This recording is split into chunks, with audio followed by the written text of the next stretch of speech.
Mais pour ceux qui sont en salle, bonjour à toutes et à tous.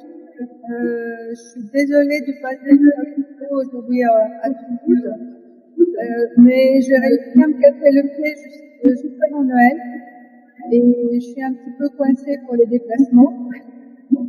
Mais quand Marc m'a contacté, j'ai dit oui pour contribuer avec plaisir à cette journée parce que j'ai un peu pour les pilotes, mon père en pilote dans l'aviation militaire et encore maintenant mon frère dans l'aviation civile.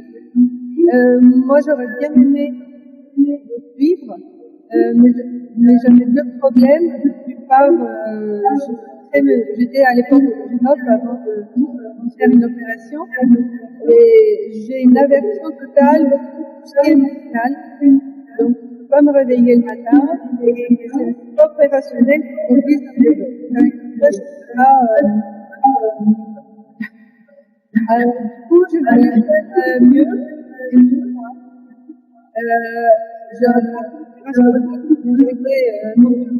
Vous voyez sur le tableau. Moi, j'ai amené un petit français aussi dans l'espace avec ce gel de vin. On est vraiment dans l'espace. Donc, voilà. On sait qu'on pouvait organiser le festival. Alors, je sais, oui, il y a des questions. Je continue. Donc, s'il y a des questions, il faudra m'arrêter parce que je vous entends plus en salle. Mais bon, on continue. Donc, voilà. Donc, je disais que j'aimais beaucoup les pilotes et les astronautes. Et puis, par contre, si jamais j'avais pu être astronaute, je serais pas allée sur la Lune du tout, ni sur Mars. J'aurais pu aller vers Titan, dont vous entendrez parler plus tard par Caroline. Et comme on a parlé des séries tout à l'heure, bon, tout ça, cette inspiration m'est venue aussi d'un certain nombre de séries. Il y avait la série, bien sûr, Star Trek, qui était ma série de prédilection. Je lisais aussi les livres qui s'appellent Fondation de Isaac Asimov. Si vous les avez pas lus, je vous les conseille, ils sont formidables. Et aussi, bon, bien sûr, les séries Star Wars, mais surtout la série Cosmos de Carl Sagan. Et Carl Sagan, c'était un grand copain à moi parce qu'on partageait notre passion pour Titan pendant des années, parce qu'il était aussi un passionné de ces satellites de Saturne. Et on a échangé beaucoup jusqu'au moment où malheureusement il a décédé trop jeune. Donc avec tout ça, j'avais l'inspiration et puis Marc m'a demandé de donner quelques éléments de mon parcours. Donc moi, j'ai fait des études de physique et ensuite d'astrophysique et technique spatiale à Paris, à l'université Paris 6 et Paris 7. Et ensuite, j'ai fait un doctorat à l'Observatoire de Meudon, que vous voyez ici toujours sur cette diapositive en bas à droite, où c'est un lieu formidable, c'est un ancien château, et à cet observatoire, ils m'ont gardé pendant mon post-doctorat. Et ensuite, j'ai eu un poste de chercheur au CNRS, toujours basé à Meudon. Et aujourd'hui, je suis donc directrice de recherche au CNRS, au laboratoire d'études spatiales et d'instrumentation en astrophysique. Et j'ai d'autres aussi responsabilités. Donc, je suis actuellement présidente du comité d'évaluation de la recherche et de l'exploration spatiale au CNES. Et je suis aussi présidente actuellement du comité Human Spaceflight and Exploration Science Advisory Committee de l'ESA. Alors, je ne sélectionne pas personnellement les astronautes, il faut mettre les choses au clair, mais ce comité de l'ESA, le Human Spaceflight and Exploration Science Advisory Committee, a la responsabilité, et les membres de ce comité ont la responsabilité effectivement de contribuer à la sélection des astronautes. J'ai dans ce comité des membres du comité exécutif de l'ESA, je vous parlais du programme spatial de l'ESA, mais aussi les médecins qui font la sélection des astronautes, et aussi j'ai dans ce comité certains des astronautes qui ont contribué dans l'exploration spatiale. Alors donc, comme je vous le disais, j'ai aussi la présidence actuellement du panel du COSPAR sur la protection planétaire. Vous avez entendu un mot tout à l'heure pour dire qu'on peut pas contaminer tout ce qu'on veut comme on veut. C'est pas les débris, c'est la contamination des environnements qu'on explore et aussi la contamination possible de la Terre par retour d'échantillons. Donc, je vais vous parler un petit peu de tout ça, des programmes de l'ESA, mais aussi de la NASA, un petit peu de la Chine et d'autres agences, y compris, bien entendu, du CNES. Alors, je vais poursuivre un petit peu les discussions d'avant. J'ai eu la chance de voir 4 lancements de Cap Canaveral, mais aussi de Baïkonour, et de rencontrer aussi personnellement Valentina Tereshkova la dernière fois que j'étais à la Cité de l'Espace, dont nous a parlé Christine tout à l'heure. Mais je voulais aussi signaler une petite conférence que j'ai donnée à Dubaï l'année dernière dans le musée du futur de Dubaï, qui était assez chouette, et ça fait la transition avec ce que disait Priyanka tout à l'heure, parce que c'est un musée où il y a la technologie, mais aussi la science, mais aussi l'art. Et entre autres, j'ai rencontré des décorateurs de l'espace qui, comme Priyanka, réfléchissent un petit peu à comment on pourrait déjà décorer l'intérieur de ces vaisseaux spatiaux qu'on envoie ou des cités de l'espace qu'on aura plus tard à l'avenir. Next. Donc, je voulais justement, donc aujourd'hui, de vous proposer un tour d'horizon pour regarder un petit peu ce que signifie l'exploration de l'espace de plusieurs points de vue. Donc, parce que nous sommes au service, bien entendu, en explorant l'espace des scientifiques et des citoyens. Nous envoyons des missions spatiales pour faire aussi un petit peu la recherche des conditions d'habitabilité de la vie. Et on va depuis Mars et jusqu'aux confins du système solaire, et je vous expliquerai pourquoi on va pas plus près du Soleil pour regarder par exemple Vénus, mais on regarde toujours et encore Mars, mais aussi un peu plus loin dans le système solaire les satellites de glace. Et puis on regarde aussi quelles sont les ressources et les retombées spatiales. Je vous en parlerai un petit peu si j'ai le temps à la fin. Et puis qu'est-ce qu'on peut faire avec des humains dans l'espace? Et tout ça autour du thème, tout le monde désire, toute l'humanité désire par nature de connaître, de savoir. Next. Donc là, je veux vous proposer effectivement un petit peu de voir que l'espace, ce n'est pas que de la science et de la technologie, mais aussi, comme vous avez entendu auparavant, de l'art, mais aussi un tas d'autres choses dont je vais vous parler. Mais pour commencer par la science, toutes les thématiques abordées par l'espace mènent à des innovations et des applications qui sont multidisciplinaires. Vous voyez ici, il y a l'astronomie, les sciences planétaires, les sciences physiques, les sciences de la vie, les observations de la Terre et tout ça. Alors, il faut démystifier effectivement la science pour montrer les applications. Et c'est pas donc que pour les scientifiques, mais pour tout le monde qu'on désire de connaître, de savoir. On va parler de missions spatiales, on va parler de collaboration, de ressources disponibles, etc. Et moi, je vais compléter les présentations avec ce qu'on a entendu jusqu'à présent, donc en vous parlant d'astronomie, de tout ce qui est aussi astrobiologie, les sciences physiques, comme je disais tout à l'heure, ou de la vie, et de la planétologie, parce qu'on explore notre système solaire. Et surtout, ça fait intervenir les laboratoires, les agences et aussi l'industrie et le secteur commercial. Et donc, les objectifs de développement durable aussi, qui sont mis en place et dont on a de plus en plus, je dirais, conscience et responsabilité, bénéficient aussi des progrès qu'on fait dans l'espace. Et je vais vous mentionner quelques-unes de ces applications à la fin. Next. Alors justement, le spatial nous permet de renforcer l'excellence européenne dans la recherche scientifique. Il faut que l'Europe trouve sa place dans cette recherche scientifique et on est très bien doué et motivé pour ça. Il faut qu'on ait la compétitivité, la croissance du secteur industriel européen qui progresse. Il y a de la collaboration pour l'exploration et en même temps on relève les défis mondiaux, comme je disais tout à l'heure. Et il ne faut pas oublier, bien sûr, d'inspirer la société et en particulier les jeunes générations. Alors, veuillez à ce qu'il existe de futures opportunités pour l'Europe de participer à des missions d'exploration. C'est important et il faut qu'on ait des rôles qui offrent des avantages et des bénéfices pour la science, l'industrie et les changements de la société. Alors, Next, sur cette diapositive-là, je vous montre quand même une suite de 66 histoires de succès et plus que vous pouvez trouver sur le site internet qui est affiché là en haut sur cette diapositive. Et vous voyez que ça touche plein de choses différentes, la médecine, l'art, la technologie, notre connaissance de l'univers et de notre planète. Et ça va de comment nettoyer l'eau qu'on boit jusqu'à comment avoir un meilleur café pour nos petits déjeuners. Hein. Mais plus sérieusement, comment combattre la malnutrition, la pollution, le changement climatique, la déforestation et tout ça. Donc, comment est-ce qu'on peut faire tout ceci? Donc, next, sur cette diapositive-là, vous voyez comment est-ce que l'ESA a mis en place une feuille de route de l'exploration. Tout d'abord, on va commencer par tout près de la Terre. Par exemple, on a l'ISS, on a les humains au-delà de l'orbite basse, on a l'exploration de la Lune dont vous entendrez parler tout à l'heure, l'exploration de Mars, mais aussi avec des éléments transverses pour des activités scientifiques d'une part, c'est ce qu'on appelle SciSpace, et des développements technologiques, ce qu'on appelle experts.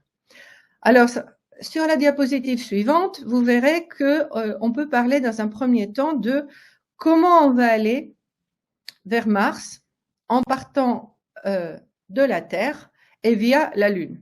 Et on peut regarder les possibilités de la présence humaine dans la station spatiale, et pas seulement celles d'ailleurs qui existent depuis 24 ans maintenant, mais aussi de nouvelles possibilités avec la station spatiale chinoise. Hein.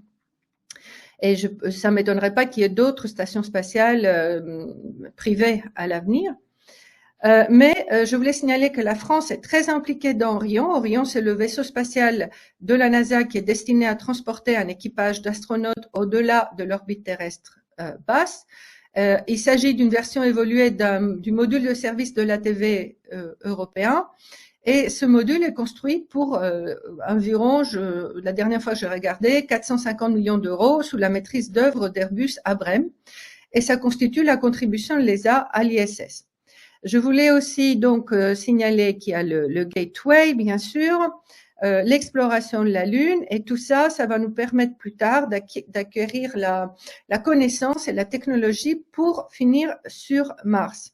Alors, je voulais mentionner quand même le lanceur SLS pour Space Launch System, qui joue un rôle clé dans la réalisation du programme d'exploration habitée de Mars et de la plupart des missions qui doivent se préparer dans le cadre de la stratégie donc définie par l'ESA et la NASA, surtout par la NASA qui a la maîtrise d'œuvre sur le SLS. Ces missions donc seront réalisées grâce au Deep Space Gateway. C'est ça le Gateway, c'est une station orbitale lunaire donc que vous voyez ici sur cette diapositive, ainsi que du Deep Space Transport, le DST, et le transporteur qui est le transporteur entre la Gateway et Mars. Et les missions sont, vous voyez ici, séparées en plusieurs phases. La phase 1, c'est celle qui comprend ce qu'on appelle les modules européens de service, qu'on appelle ESM, de 1 à 5, qui permettra la construction de la Gateway. La phase 2 qui sera pour la construction du DST. Et la phase 3 qui représente les missions dans le système martien, qui inclut aussi les satellites. Next, donc là, je voulais vous parler un petit peu de comment on apprend à explorer, à vivre ailleurs et vous montrer quelques applications importantes, comme par exemple sur la diapositive suivante ici. Donc, vous avez sur l'ISS une première application importante, bien sûr, qui concerne comment améliorer nos conditions de vie. Hein. Vous avez vu tout à l'heure les astronautes dans l'ISS, etc. Alors, les conditions qu'on a à l'intérieur de l'ISS ou dans l'espace sont extrêmes. Hein. Il y a l'apesanteur, on a des rythmes circadiens altérés, il y a un confinement qu'on a tous très mal vécu pendant le confinement à cause du Covid, mais vous imaginez que c'est pas plus facile aussi dans l'espace. On a une atmosphère altérée, il y a le rayonnement, bien sûr, autour des sources de radiation et aussi le rayonnement solaire, et des ressources qui sont rares. Hein. Vous avez entendu tout à l'heure comment on avait raté l'opportunité d'apporter de la nourriture. Hein. Donc, Après, on a aussi des changements physiologiques apparentés à comme si on vieillissait prématurément. Donc, on a une perte musculaire et osseuse, on a un déconditionnement cardiovasculaire et il y a des dommages qui ont été causés par les radiations. Alors, la technologie et les tests qu'on fait actuellement dans l'ISS permettent des nouvelles recherches de méthodologie et des contre-mesures pour tout ça, comment pouvoir vivre dans l'espace plus longtemps. Mais je peux vous dire d'ores et déjà, vous l'avez entendu, c'est pas pour demain qu'on pourra installer 1 million de personnes, comme le veut Elon Musk, sur Mars. C'est pas possible. Et même sur la Lune, ça va être très compliqué, vous l'avez entendu aussi. Mais on avance à petits pas sur effectivement comment améliorer la santé et la durée de vie dans l'espace. Ceci a aussi des implications sur tout ce qu'on a sur Terre, hein, parce que ça nous affecte aussi. Mais next, sur la diapositive suivante, je voulais vous parler de beaucoup de choses, d'autres choses qui se passent à l'ISS. Et il y a de nombreuses expériences scientifiques aussi. C'est pas donc que pour le corps, mais il y a le module de laboratoire polyvalent MLM, NOCA, il s'appelle, qui sera utilisé pour des expériences scientifiques, l'amarrage et le frais, et servira également d'aire de travail et de repos pour l'équipage. Il y a Bartolomeo, qui est une plateforme externe qui a été installée sur le côté avant du laboratoire Columbus depuis l'année dernière. Et ce service fournira un accès de bout en bout pour les charges utiles externes sur la station.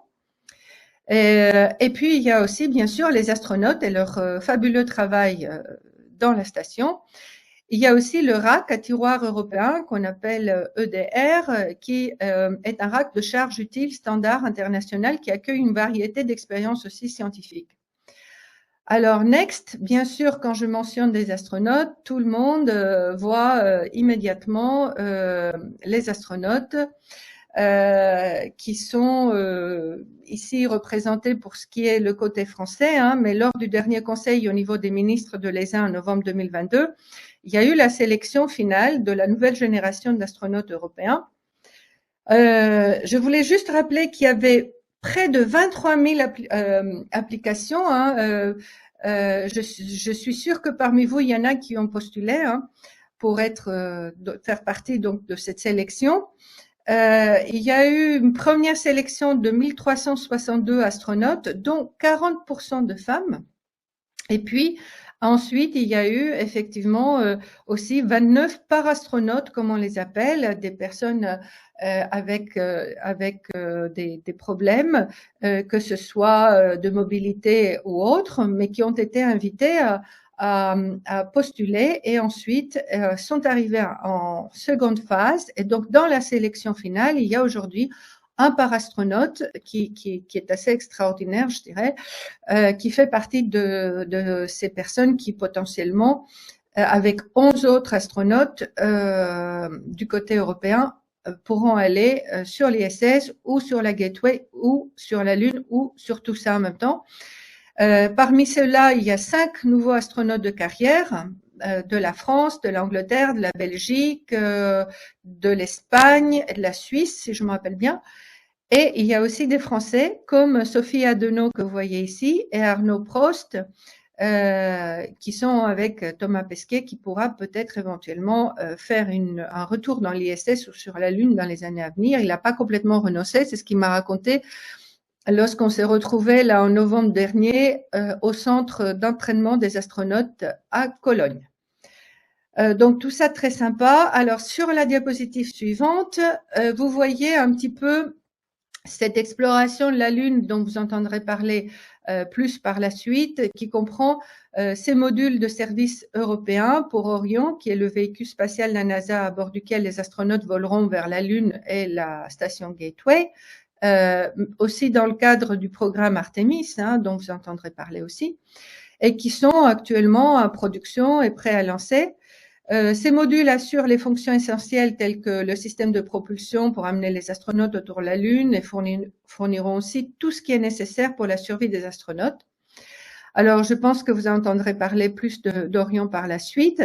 Mais il y a aussi, si on va à la prochaine diapositive, la mission Artemis, qui est quand même un programme, c'est pas une mission parce que c'est un programme qui comprend plusieurs phases, un programme assez extraordinaire, hein, parce que effectivement, la Lune, qu'on croyait bien connaître avec les missions Apollo, nous réserve encore beaucoup de surprises et plusieurs opportunités uniques, hein, pour étudier l'histoire du système solaire, hein, les processus géologiques à l'intérieur, tout en étant par elle-même un objet d'intérêt exceptionnel avec des caractéristiques telles que les régions polaires, son exosphère, une chance aussi d'effectuer des observations astronomiques originales, hein, à partir d'un site spécial qui est la face arrière de la Lune. Et puis apprendre effectivement, enfin avoir des nouvelles données sur la formation et l'évolution du système Terre-Lune, hein, sur aussi le bombardement qui a eu lieu dans notre voisinage, dans ce coin-ci du système solaire. Et donc, c'est aussi la possibilité d'utiliser un nouvel outil qui permettra d'ouvrir, comme l'a démontré récemment l'ESA, l'occasion d'une nouvelle exploration humaine avec de nouveaux moyens, mais aussi une exploration avec des partenaires commerciaux. Alors, justement, la future exploration robotique de notre satellite par des missions internationales, parce que Artemis est un projet international. Il y a effectivement, ça nous permettra de mener des investigations qui garantissent ces résultats scientifiques et permettent aussi cette exploration humaine durable. Là, on parle d'une exploration humaine durable parce que vous le savez, par le passé, les missions Apollo sont allées, ont atterri et puis sont revenues. Là, on parle de plus d'un cadre durable dans ce cadre de partenariat international. Et il y a donc ce programme qui comporte plusieurs étapes et je laisserai les prochains conférenciers vous en parler. Mais je voulais juste préciser qu'il y a aussi des activités ISRU. ISRU, c'est ce qu'on appelle l'utilisation des ressources sur place qui permettront d'avoir une autonomie qui conduira à la présence durable humaine sur la Lune, comme je le disais. Et c'est pas étonnant qu'après Apollo, le programme maintenant s'appelle Artemis, puisque c'était la sœur d'Apollo. Tout le monde connaît sa mythologie grecque, j'espère. Alors, next. Donc, on va aller un peu plus loin de la Terre pour regarder le Soleil et les autres étoiles et planètes. Next. Et donc, ici, vous voyez actuellement toutes les missions spatiales qu'on a en place par la NASA, l'ESA et d'autres agences spatiales qui vont donc depuis la Terre est assez entourée, vous voyez ici, par différents satellites, et la Lune jusqu'aux exoplanètes. Vous savez, là en haut à gauche, vous voyez d'autres étoiles dans d'autres galaxies qui sont donc exoplanètes, sont les planètes qui sont autour d'autres étoiles dans d'autres systèmes planétaires, et en passant bien sûr par notre système solaire. Et la diapositive suivante vous montre justement quelques-unes des missions planétaires de l'ESA en collaboration avec la NASA, et par le passé c'était aussi en collaboration avec Roscosmos, ou actuellement encore avec la Chine, et toutes ces missions spatiales qui sont en héritage, ça veut dire qu'elles sont terminées actuellement, actives en opération actuellement dans le système solaire et en développement pour l'avenir, dont je vais vous parler un petit peu plus. Alors, next. Ici, c'est pour faire quand même un petit cocorico et pour dire que vous voyez quand même qu'en France, on n'est pas en arrière, puisque la France est dans beaucoup de ses missions avec des contributions majeures. Je montre ici le diagramme, un des diagrammes les plus récents du CNES. Vous voyez non seulement qu'on contribue à plein de missions spatiales, mais aussi qu'on a des collaborations extrêmement importantes avec toutes les grandes agences spatiales, tous les pays pratiquement de l'Union européenne, les États-Unis, la Chine, le Japon, un partenaire extrêmement important en France, l'Inde, les Émirats arabes unis, le Canada, la Russie, et ainsi de suite. Donc, pour parcourir un petit peu le système solaire, sur la prochaine diapositive, je vous ai mis plusieurs missions qui sont actuellement en place avec contribution européenne dont celle que vous voyez ici, Bepi-Colombo, Cluster et Solar Orbiter, qui est une mission assez extraordinaire. J'ai eu le plaisir d'assister à son lancement de Cap Canaveral, hein, quand il est parti, et puis en 2020. Et puis vous avez ici d'autres missions qui contribuent. Il y a Solar Parker, Probe et d'autres qui contribuent à améliorer notre connaissance de notre étoile principale, qui nous fournit essentiellement la chaleur et aussi les conditions qu'on a besoin pour vivre sur la Terre aujourd'hui. Alors plus loin, si on va un peu plus loin dans le système solaire, mais je vais quand même rester au voisinage de la Terre et regarder les planètes qui sont à côté de nous. Next. Et là, vous avez quelque chose sur lequel je travaille beaucoup, qui est un des objectifs les plus importants de l'exploration spatiale, qui est la recherche de la vie par l'humanité, hein, qui est étroitement, bien sûr, liée à une meilleure compréhension de nos origines et de notre évolution. Et c'est ce qu'on appelle donc les conditions d'habitabilité. Alors, je pense qu'il faut avancer un peu dans les diapositives. Voilà. Et donc, les exigences de la vie telles que nous les connaissons aujourd'hui sur Terre, ça implique quoi? Si j'étais là parmi vous, je vous poserais la question à chacun d'entre vous, de quoi est-ce que vous avez besoin de vivre? Et puis, bon, en France, quand je parle de liquide, on me parle souvent de vin, mais moi, je vais rester avec l'eau pour vous dire que d'abord, je suis sûre que vous avez tous compris qu'on a besoin d'eau. Chaude ou froide, je sais pas, mais en l'occurrence, je pense que pour vous, dans la salle, il vous faut plutôt de l'eau chaude, mais il vous faut de l'eau liquide. Ensuite, il faut de la nourriture. C'est ce qu'on appelle, nous, les éléments essentiels, c'est-à-dire les nutriments. C'est la chimie organique, hein, en gros. Après, on a besoin de sources d'énergie pour vivre. Hein. Il nous faut de la chaleur. Justement, aujourd'hui, vous vous apercevez que c'est une condition assez essentielle. Et nous avons besoin d'un environnement stable. Alors, tout ceci constitue ce qu'on appelle un milieu habitable. Et vraiment, c'est effectivement ce qui a donné la définition de la zone d'habitabilité traditionnelle que vous voyez ici en bleu, c'est à travers le diagramme, qui est la région qui se trouve à une certaine distance d'une étoile. Ici au milieu, vous avez le Soleil, mais vous avez des étoiles d'une masse supérieure au-dessus et d'une masse inférieure en dessous. Et donc, à cette distance, il est alors théoriquement possible pour une planète avec une pression atmosphérique suffisante de maintenir de l'eau liquide à sa surface. Et cette région est représentée ici par cette bande bleue. Et vous voyez que pour les étoiles avec la moitié et jusqu'à 2 fois la masse du système solaire, elles bougent, elles s'approchent ou elles s'éloignent de l'étoile. Alors, dans le système solaire, cette zone a, comme par hasard, mais pour notre plus grand bonheur, notre Terre en plein milieu. Et la Terre est donc ce qu'on appelle une planète habitable, mais aussi aujourd'hui la seule planète habitée que nous connaissons. Donc la recherche d'autres mondes habitables, c'est d'abord limité à notre voisinage proche, c'est-à-dire essentiellement Mars, mais on a regardé aussi du côté de Vénus.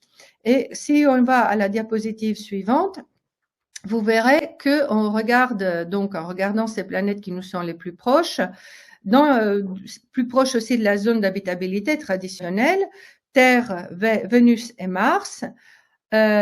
Ici, vous les voyez à l'échelle et ces planètes-là, elles avaient des atmosphères primitives comparables, c'est-à-dire elles étaient composées de CO2, de l'azote, N2 et de l'eau. Mais les destins ont été très très différents et on pense que ceci est dû aux effets de serre et le rôle de l'eau. Alors au départ, on avait effectivement le rayonnement solaire qui chauffe la surface et qui émet dans l'infrarouge. Les gaz atmosphériques qui absorbent ce rayonnement et chauffent à leur tour, c'est ça qui fait monter la température au niveau de la surface. Si cet effet simplifie, ça donne ce qui s'est passé sur Vénus, c'est-à-dire un effet de serre qui simplifie et on arrive au jour d'aujourd'hui à un milieu inhospitalier aussi. Sur Terre, au contraire, ça a été un effet de serre modéré parce que le CO2 a été piégé dans les océans et la température qu'on a aujourd'hui, c'est 20 degrés Celsius en moyenne. Et sur Mars, qui est une planète peu massive avec une atmosphère ténue et une faible activité interne, à ce moment-là, l'effet de serre a disparu et on a des températures froides et on n'a pas d'atmosphère.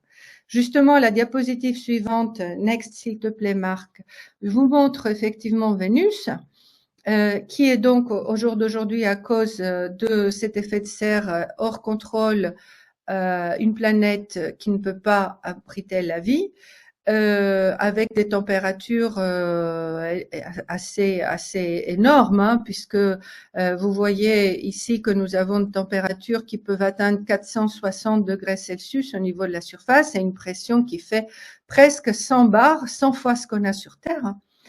Et donc les conditions sont très hostiles et pas propices à la vie. Cela dit, next.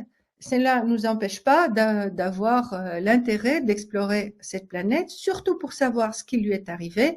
Et donc, on a des missions comme la mission Envision, qui est une mission sélectionnée par l'ESA comme une mission moyenne pour un lancement prévu en début des années 2030, qui fait partie de 3 missions vers la NASA, parce qu'il y a 2 autres missions, Veritas et Da Vinci de la NASA, qui seront aussi dans les mêmes dans la même période temporelle pour aller visiter notre voisine et regarder ce qui se passe à la surface, l'activité géologique et quels sont les processus qui ont amené à la disparition, à cet effet de serre hors contrôle qui a conduit à cette atmosphère peu favorable à la vie. Alors, next. Là, je vais passer à la planète Mars. Alors moi, Mars, je commence d'en avoir un petit peu marre de Mars. La raison étant que, effectivement, c'est une planète qui est aujourd'hui très aride, mais qui a eu plein de missions spatiales qui sont allées à sa rencontre. Elle possède pas, cette planète aujourd'hui, qu'une fine atmosphère composée principalement de minuscules quantités, surtout de dioxyde de carbone. Mais elle a une pression que 7 millibars au niveau du sol. Alors, ces conditions donc ne permettent pas la présence d'eau liquide aujourd'hui sur la surface et l'eau, elle est surtout présente sous forme de glace au pôle. Mais la possibilité de la vie passée, hein, ou même actuelle pour certaines personnes, bon, sur la planète Mars reste une question ouverte. Et donc, next, là, vous voyez combien de missions spatiales on a envoyées. Et là encore, je vous montre que les missions spatiales.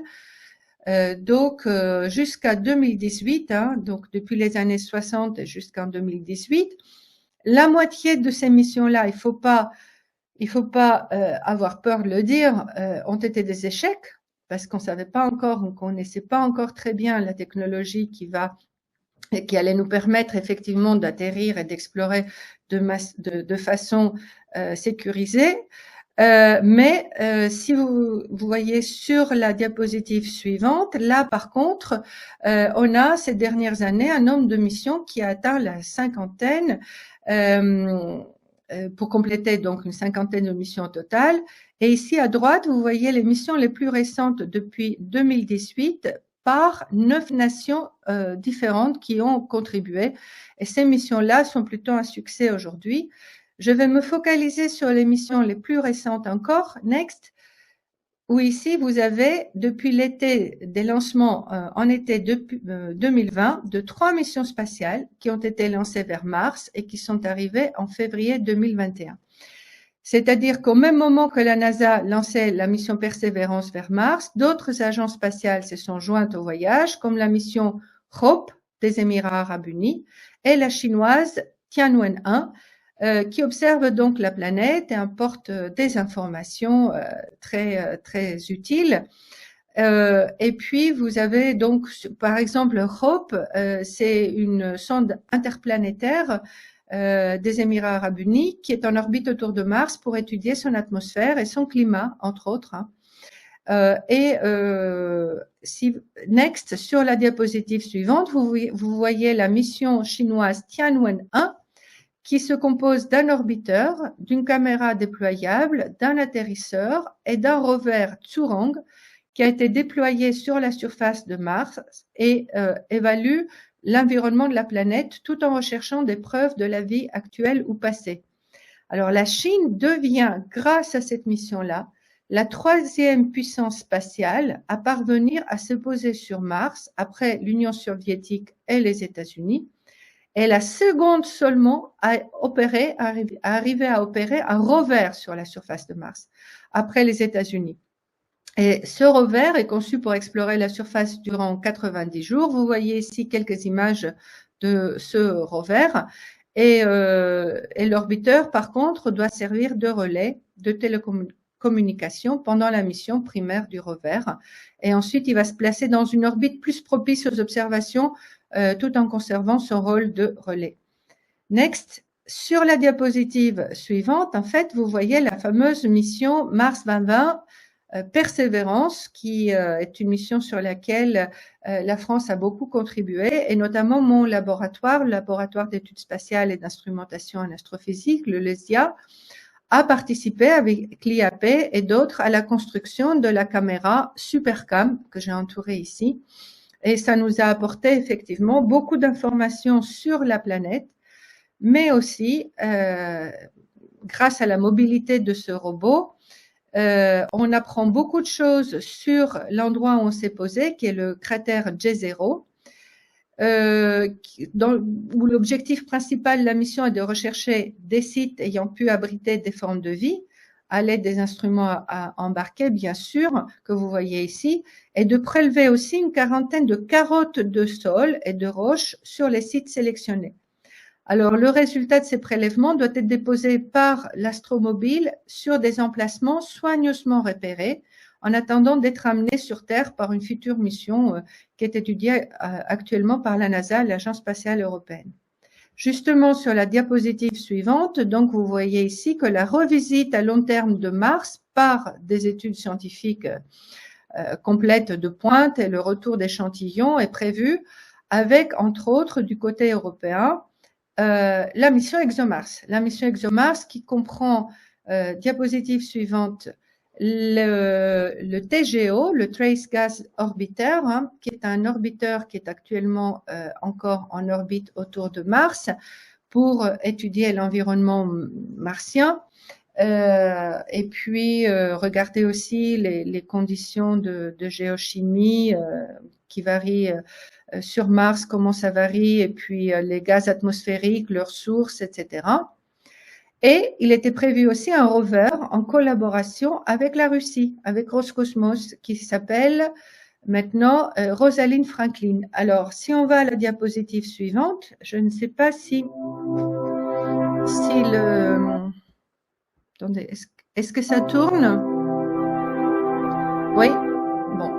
Alors, vous voyez donc ici que ExoMars, qui va maintenant se lancer en 2028, va déposer une plateforme donc et un rover sur la surface de Mars, et la plateforme va aller travailler pendant une année martienne avec 9 instruments scientifiques qui sont dédiés à l'étude du sol et du proche sous-sol. Et ça va se passer à Oxyaplanum. C'est ce que vous voyez ici, c'est le site d'atterrissage.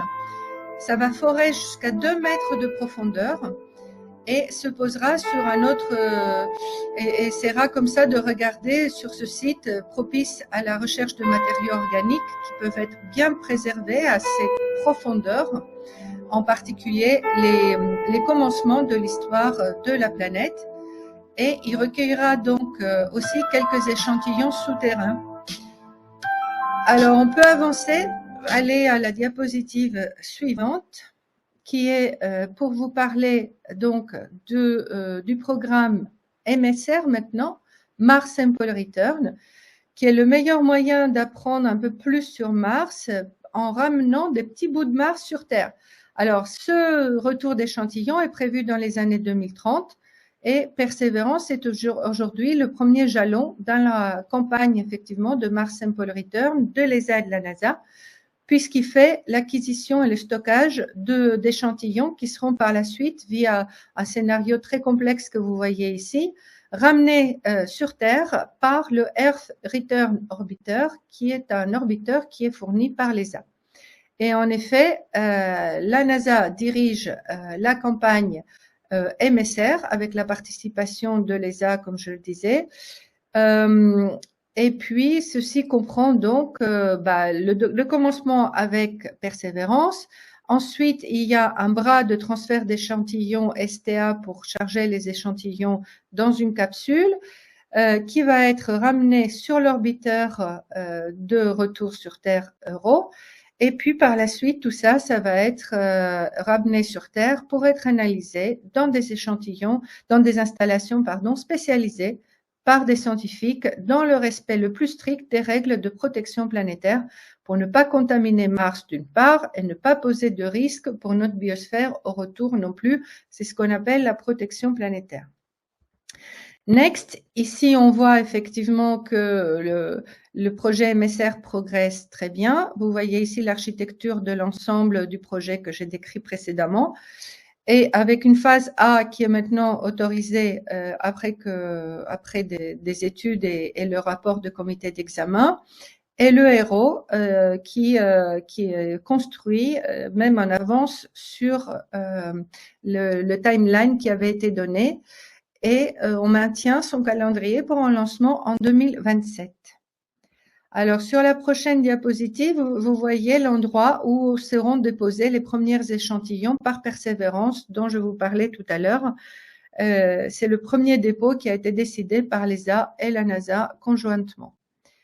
Next, là donc effectivement, pour vous dire que ce concept d'artiste, vous voyez que là revient sur la table, qui représente l'environnement martien primitif à droite, où il y avait de l'atmosphère, il y avait de l'eau sur Mars, une atmosphère même épaisse, et l'environnement actuel, glacial et inhospitalier que vous voyez à gauche.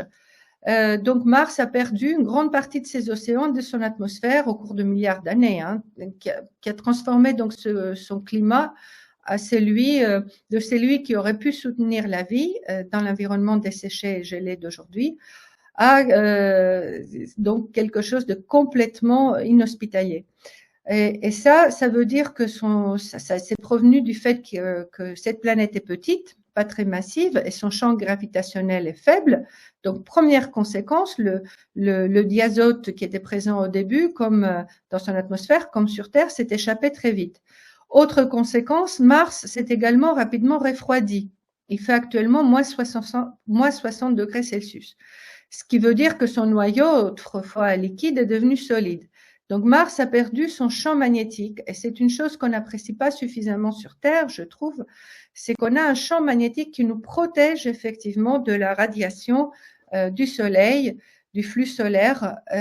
Et donc tout ça a conduit à la planète Mars qu'on connaît aujourd'hui, mais la question se pose toujours de savoir si la vie avait pu à un moment auparavant émerger sur Mars et si elle a pu se maintenir quelque temps, si elle a laissé des traces. C'est une question très importante. Si la vie avait pu aussi se développer, se manifester sur Mars, c'est important de le savoir. Ça veut dire que la vie peut effectivement émerger dans des endroits différents. C'est donc un mystère qui reste et c'est la raison pour laquelle on veut retourner sur Mars. Next. Mais à l'horizon donc encore plus lointain, on pense y retourner sur Mars avec une exploration humaine. Et en attendant, bien sûr, l'exploration robotique se poursuit pour essayer de mieux connaître notre voisine, faire des études qu'il faut pour savoir si on peut convertir, par exemple, une partie de l'atmosphère en oxygène. Mais pour l'instant, Mars n'est pas un environnement favorable pour les humains, j'insiste. Et la diapositive suivante qui nous parle un petit peu plus justement de terraforming à l'homme sur Mars, je voulais dire que contrairement à ce que prédisent certains de mes collègues, c'est pas facile de terraformer Mars facilement. J'ai un ami qui s'appelle Jim Green qui a écrit un livre sur comment est-ce qu'effectivement on peut terraformer Mars. Mais moi, je vous conseille de lire plutôt le livre de Javier Garcia Nombela et de Sylvia Ekstrom, qui a été publié en 2020 chez Favre, qui vous explique toutes les raisons pour lesquelles nous ne vivrons pas de sitôt sur Mars ni ailleurs, parce qu'on ne sait pas comment encore transformer tout cet environnement à une base propice à la présence humaine. Vous voyez aussi quelques remarques que j'ai mises sur la diapositive de gauche, parce que l'exploration humaine doit aller main dans la main avec l'exploration robotique, parce que pour ce qui concerne la science, il nous faut d'abord aller avec des scouts et des robots. Pour terraformer, c'est un coût énorme. Il y a des livres qui vous expliquent qu'effectivement, pour la sécurité des humains, déjà une mission spatiale coûte 10 à 100 fois ce que nous coûte une mission robotique, sans compter le risque non mesurable d'effectivement de perdre une vie.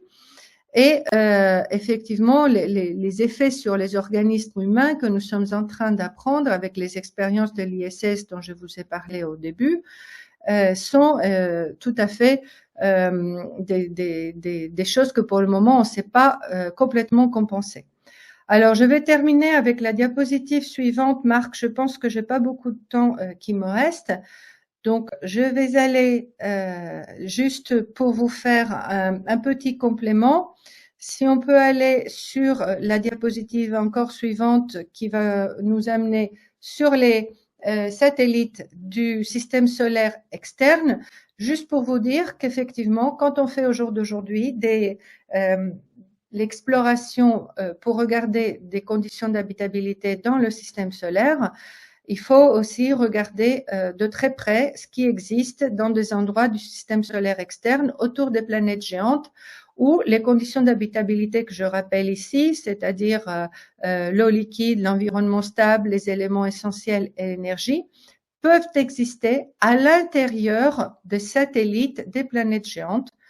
Cela a été démontré par des observations qui suggèrent autour de Jupiter pour Ganymède et Europe l'existence d'océans d'eau liquide sous la surface des lunes, mais aussi autour de Saturne pour Titan et Encelade, où on a aussi des geysers dans le cas d'Encelade, que ces océans d'eau liquide qui existent sous la surface, ils peuvent aussi contenir ces objets de la chimie organique et des sources d'énergie, on le voit quand on voit des geysers.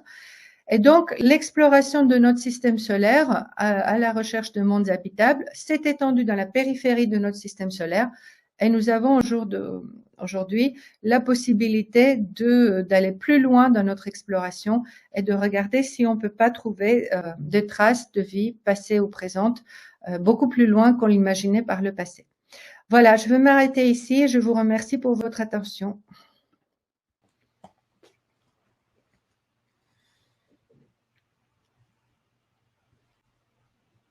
Alors, je n'entends toujours rien. Alors, si jamais vous me parlez, il faudrait rouvrir vos micros.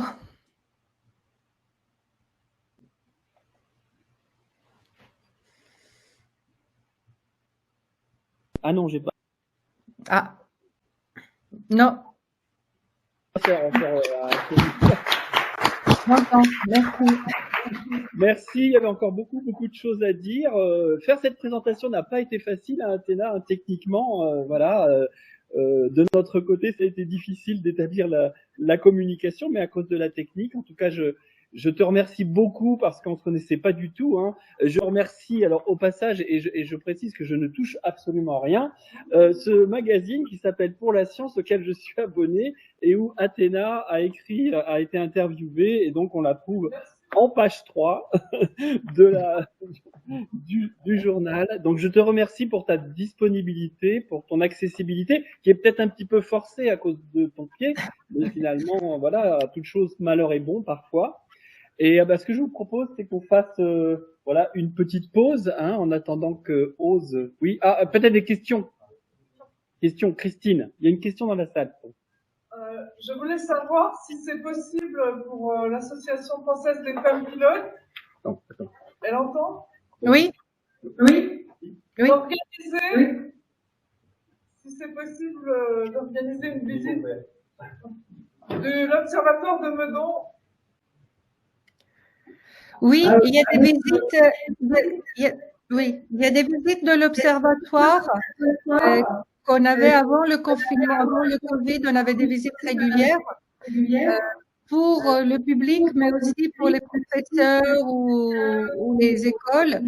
Alors, je ne sais pas si ça a repris, mais il faut regarder sur le site web de l'observatoire parce qu'elles sont organisées très régulièrement et très bien. On vous montre les télescopes et tout ça. Donc, n'hésitez pas d'aller sur obspen.fr. Et avec vous, on pourra pas la visiter. Ah, avec moi, oui, il faudrait voir si je suis mobile et sur place. Et voilà. Merci beaucoup. C'est moi. D'autres questions? Allez-y, profitez-en. Hein. Non, oui. Entre Encelade et Europa, lequel est plus préféré? Alors, moi, je préfère Encelade parce que Encelade, on voit les geysers. Donc, je sais qu'il y a de l'énergie actuellement en Europe. On pense avoir vu quelques geysers, mais on n'est pas sûr. Et Europe a le problème qu'elle est très proche de l'univers. Et du coup, elle subit les effets de radiation et on ne peut pas envoyer d'atterrisseurs. Moi, je préférais aller sur, c'est pas sur Titan, ce serait sur Encelade. Merci. Est-ce qu'on a d'autres questions en ligne ou dans la salle? D'autres questions? En ligne, Maïlis? Non? Sinon, vous pouvez me mettre dans le chat encore un peu. Ok, tu restes avec nous Je reste encore un petit peu après, comme tu sais, j'avais autre chose à 5 heures. Oui, tout à fait, je sais bien. Non, mais je comprends. Voilà. Ok.